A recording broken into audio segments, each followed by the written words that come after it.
Rebel forces are calling for a no-fly zone in the skies above Libya. Libyan Air Force jets are relentlessly pounding rebel positions, forcing them into retreat. Muammar Gaddafi has offered to hold talks with opposition leaders and even suggested he may be willing to stand down. But opponents say he's just playing for time while he marshals his forces for a fresh assault. Middle East correspondent Ben Knight reports from Tobruk.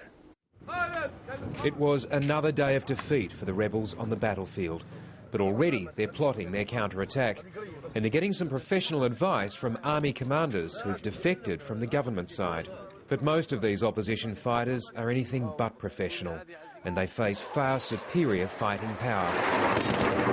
Government warplanes launched repeated airstrikes along the coastal road, trying to cut the rebels' ability to advance along it. The fighters on the ground had no choice but to retreat.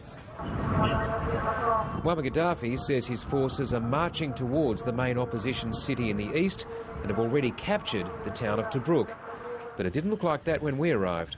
Well, this is Tobruk. We've just travelled 400 kilometres through the desert to get here.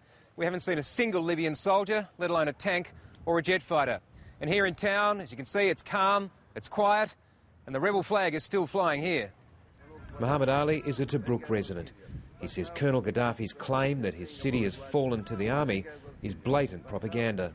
To think we have to keep everybody here because maybe he will attack us anytime. 3 weeks into this crisis, Muammar Gaddafi is looking more confident.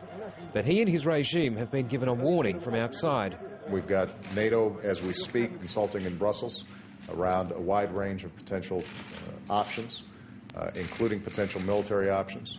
As rebels keep watch, there is growing international support to establish a no-fly zone in Libya to end the attacks from the air.